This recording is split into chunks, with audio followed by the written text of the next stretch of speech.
अस्सलाम वालेकुम फ्रेंड्स, कैसे हैं आप सब। आई होप बिल्कुल खैरियत से होंगे। आज मैं आपको काई डिस्ट्रीब्यूशन के बारे में बताऊंगी कि काई डिस्ट्रीब्यूशन में जब हम टेस्ट ऑफ इंडिपेंडेंस हो तो कैसे चेक करते हैं। सबसे पहले तो मैं आपको इसकी एक जर्नल फॉर्म के बारे में बता दूंगी, ठीक है। और वैसे ये मैंने आपके सामने जर्नल फॉर्म इसकी सारी बताई हुई है, तो यहाँ से मैं थोड़ी सी डिस्कस करके तो इसी में मैं आपको आज एक एग्ज़ाम्पल समझाऊँगी। तो मैं अपना स्टार्ट करती हूँ लेक्चर आज का। देखें, ये जैसे हमारे पास दिया हुआ है कि काई स्क्वायर डिस्ट्रीब्यूशन में जब हम टेस्ट ऑफ इंडिपेंडेंस चेक करते हैं तो मैंने आपने मेरी वीडियोस देखी होंगी हाइपोथेसिस टेस्टिंग की। मैंने उसमें आपको बताया हुआ है कि किसी तरह का भी टेस्ट हो, चाहे वो काई स्क्वायर टेस्ट हो, चाहे वो एफ टेस्ट हो, टेस्टिंग करने के लिए हमें 6 तरह के स्टेप्स को फॉलो करना पड़ता है। अभी तो ये क्वेश्चन इस वाले को ज़रा छोड़ दें। यहाँ से आपका जनरल फॉर्म स्टार्ट हो रही है। तो सबसे पहले हमारा जो स्टेप होता है वो क्रिएट हाइपोथेसिस होता है, second level of significance, third test statistic, fourth calculation, fifth आपके पास क्रिटिकल रीजन आ जाता है, और the six one is result. Six में लास्ट वन हमारे पास रिज़ल्ट होता है। तो मैं बताना स्टार्ट करती हूँ आपको कैसे हम टेस्ट ऑफ इंडिपेंडेंस चेक करेंगे। तो देखेंगे, जैसे मैंने इसकी ये सारी जनरल फॉर्म लिखी हुई है, ठीक है। तो जनरल फॉर्म में आपको सिर्फ इतना याद रखना है कि हमारे पास जो काई स्क्वायर डिस्ट्रीब्यूशन है उसकी डिग्री ऑफ फ्रीडम हमारे पास होता है रो माइनस वन और कॉलम माइनस वन। दूसरी चीज़ क्या हमें याद रखनी है कि इसकी जो काई स्क्वायर डिस्ट्रीब्यूशन हम लगाते ही टेस्ट इंडिपेंडेंस चेक करने के लिए लगाते हैं, ठीक है। इसके अलावा जो थर्ड वन है हमारे पास वो ये है कि जो काई स्क्वायर डिस्ट्रीब्यूशन की शेप है वो डिग्री ऑफ उस पर डिपेंड कर रही होती है, डिग्री ऑफ फ्रीडम पे डिपेंड कर रही होती है। और इसकी रेंज हमारे पास 0 टू इन्फिनिटी तक होती है, पॉजिटिव 0 टू पॉजिटिव इन्फिनिटी तक, ठीक है। तो जैसे ये मेरे पास एक क्वेश्चन यहाँ पे गिवन है, to test the independence between gender and liking for fish use alpha is equal to 0.05। आप देखें, इन्होंने हमें एट्रीब्यूट्स बता दिए हैं कि आपके पास जेंडर और लाइकिंग फ़िश जो है ना वो आपने इनकी टेस्ट ऑफ इंडिपेंडेंस चेक करना है। तो सबसे पहले वही बात, हमारा जो हाइपोथेसिस होगा वो क्या बनेगा, एच नॉट, जिसको मैं नल हाइपोथेसिस कहती हूँ, जो हम एक्चुअली चेक कर रहे होते हैं, ठीक है। वो हमारे पास बनेगा देयर इज़ इंडिपेंडेंस बिटवीन जो भी एट्रीब्यूट यहाँ तक देखे, जहाँ पे इन्होंने जेंडर और लाइकिंग फ़िश का पूछा हुआ है तो मैं यहाँ पे लिख दूँगी there is a independence between gender and liking fish, ठीक हो गया। इसी तरह सेकंड वन जो हमारा अल्टरनेटिव हाइपोथेसिस इसका बनेगा वो होगा there is a association between, जब इंडिपेंडेंस चेक करेंगे जेंडर की तो देयर इज़ इंडिपेंडेंस नल बनेगा, और अल्टरनेटिव क्या बनेगा, देयर इज़ एसोसिएशन। एसोसिएशन का मतलब होता है नॉट इंडिपेंडेंट, ठीक है। देयर इज़ एसोसिएशन भी आप उसको बोलते हो बिटवीन जेंडर, वही चीज़ आ जाएगी, एंड लाइकिंग फ़िश, ठीक हो गया। सेकेंड वन चीज़ हमारे पास आ जाती है लेवल ऑफ सिग्निफिकेंस अल्फ़ा। तो अल्फ़ा इन्होंने हमसे क्या कहा हुआ है, 0.05 पे मैंने अल्फ़ा चेक करना है। Third one is test statistic. अब देखिए, टेस्ट स्टैटिस्टिक हमारे पास क्या होता है, बेसिकली फार्मूला होता है। तो जो काई स्क्वायर डिस्ट्रीब्यूशन का हमारे पास फार्मूला यूज़ होगा वो ये होगा, observed frequency FO minus FE का मतलब होता है हमारे पास expected frequency divided by FE, ठीक हो गया। या कुछ बुक्स में इसको OI minus EI divided by OI minus EI का whole square divided by EI करके लिखा गया होता है। तो बात एक ही है, FO हमारे पास ऑब्जर्व वैल्यूज़ होती हैं और FE हमारे पास ऑब्जर्व फ्रिक्वेंसी या एक्सपेक्टेड फ्रिक्वेंसी या एक्सपेक्टेड वैल्यूज़ होती हैं।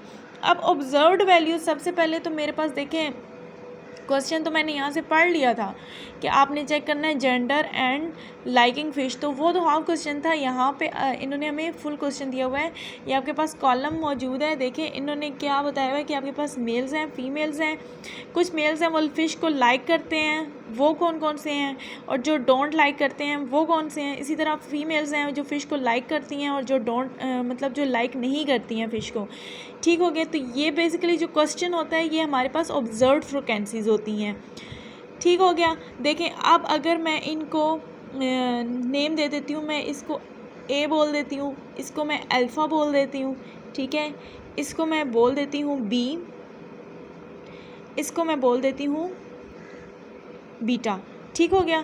तो ये हमारे पास टोटल, ये मेल्स की टोटल आ जाएंगी, ये फीमेल की टोटल हमारे पास वैल्यूज़ गिवन है, और ये जो ग्रैंड टोटल है वो हमारे पास 200, जिसको हम स्मॉल एन भी बोलते हैं। ये बेसिकली मेरे पास क्या हो गया, ये मेरे पास बन जाएंगी जी ऑब्जर्व्ड वैल्यूज़। अब ये ऑब्जर्व्ड वैल्यूज़ कैसे मेरे पास आई हैं, देखें ए और बी को जब किया तो ये ए भी मेरे पास होगा, ये अल्फ़ा भी मेरे पास, इसको मैं ए भी बोल सकती हूँ ना, ए और बी, इसको मैं क्या बोल सकती हूँ, अल्फ़ा और बी। ये मेरे पास यहाँ पर क्या होगा, ये हमारे पास होगा कैपिटल बी। ठीक हो गया। ये मैं आगे आपको समझाऊंगी कि मैं क्यों लिख रही हूँ। अच्छा, इसी तरह इसको मैं अल्फ़ा बीटा लिख सकती हूँ, इसको मैं अल्फ़ा, इसको मैं ए बीटा सॉरी, और इसको मैं अल्फ़ा बीटा लिख रही हूँ। और यहाँ पर हमारे पास ये किस चीज़ का टोटल आ रहा है, बी बीटा का सॉरी, ठीक है। ये मेरे पास ए का टोटल आ रहा है, और ये मेरे पास अल्फ़ा का, और ये कैपिटल एन। ये हमारे पास हो गई ऑब्जर्व्ड वैल्यूज़।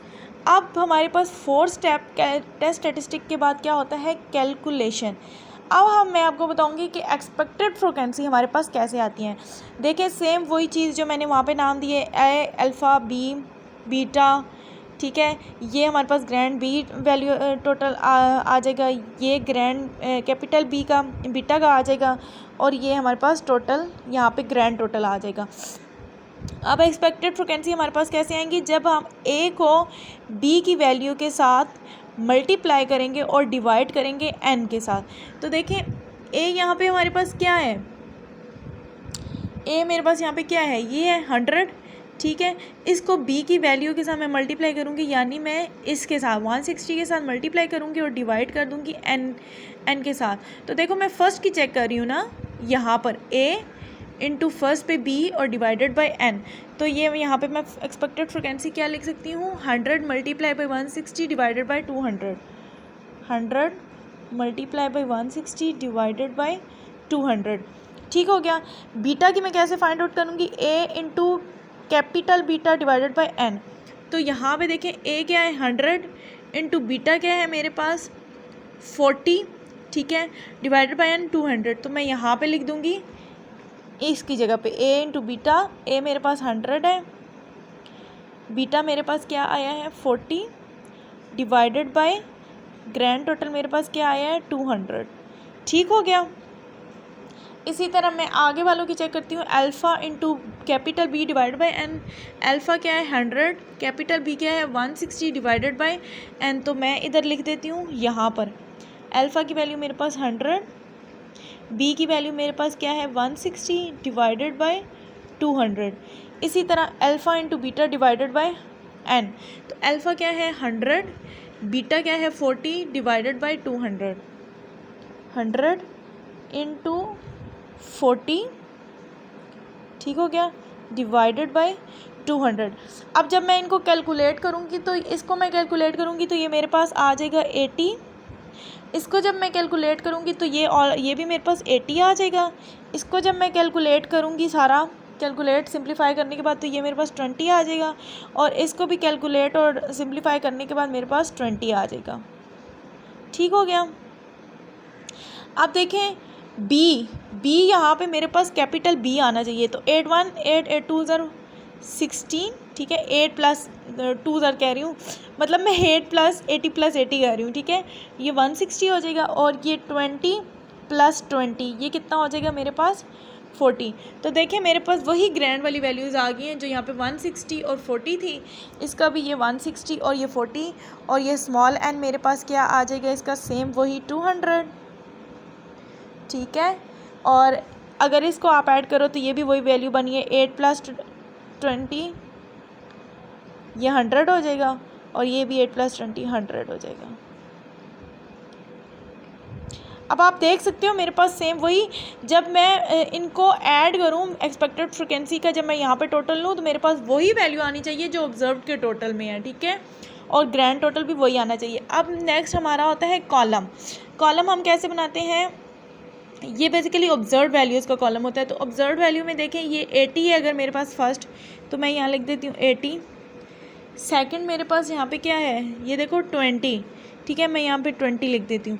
अब आपने एक बात का ख्याल रखना है कि जिस कॉलम की आप जिस रो या कॉलम की आप ऑब्जर्व वैल्यू उठा रहे हो, उसी रो और उसी कॉलम की आपने एक्सपेक्टेड उठानी है। देखें ये जैसे ये फर्स्ट रो है और ये फर्स्ट कॉलम है, मैंने 80 वैल्यू यहाँ से ली है, तो मैं इसी के एक्सपेक्टेड फ्रिक्वेंसीज में फर्स्ट रो, ठीक है, और फर्स्ट कॉलम में ही इसकी क्या करूँगी, 80 मेरे पास सामने आ रही है, मैं यहाँ पे लिख दूँगी।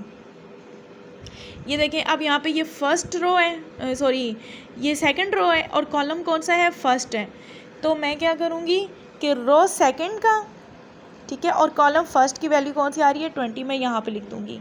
सेम वही चीज़ यहाँ पर अब मेरी थर्ड वैल्यू 80 और फोर्थ 20 आ रही है, थर्ड 80 और फोर्थ मेरी यहाँ पे क्या आ रही है, 20। इसी तरह ये सेकंड कॉलम और फर्स्ट रो, सेकंड कॉलम और फर्स्ट रो क्या आ रही है, एक्सपेक्टेड फ्रिक्वेंसी 80। इसी तरह ये सेकंड कॉलम और सेकंड रो, ठीक हो गया आपके पास। ये 20 की क्या एक्सपेक्टेड फ्रिक्वेंसी, सेकंड कॉलम ये और सेकंड रो कितनी आ रही है, 20। अब यहाँ पे मैं माइनस कर देती हूँ, तो 80 माइनस 80, ये तो बहुत ईजी कॉलम है, 0, 20 माइनस 20 0, 0, 20 माइनस 20 0। जब आप स्क्वायर लेंगे तो भी ये 0 0 0 0 और 0 डिवाइडेड बाय एनीथिंग, यानी इस कॉलम को जब आप एफ ई पे डिवाइड करोगे तो 0 डिवाइडेड बाय 80, ये भी 0 आ जाएगा, यहाँ पे भी 0 0 0। अब बेसिकली ये जो लास्ट वाला हमारा कॉलम है ये हमारे पास काई स्क्वायर डिस्ट्रीब्यूशन होता है, यानी काई स्क्वायर डिस्ट्रीब्यूशन कौन सा वाला, sum of F O minus F E का whole square divided by F E. देखें यही वाला फार्मूला मैंने यहाँ पे लिखा हुआ है, ये summation F O minus F E का whole square divided by F E. तो बेसिकली ये मेरे पास यहाँ पर 0 आ रहा है। अब यहाँ पे मुझे काई स्क्वायर डिस्ट्रीब्यूशन की वैल्यू तो फाइंड आउट हो गई है। अब मैंने डिग्री ऑफ फ्रीडम निकालना है, तो कैसे निकालूंगी, डिग्री ऑफ फ्रीडम इसका होता है रो -1 कॉलम -1। तो आप क्वेश्चन की तरफ चले जाएं, इसकी कितनी रोज़ हैं, 2 रोज़ हैं, ठीक है, और 2 ही कॉलम है।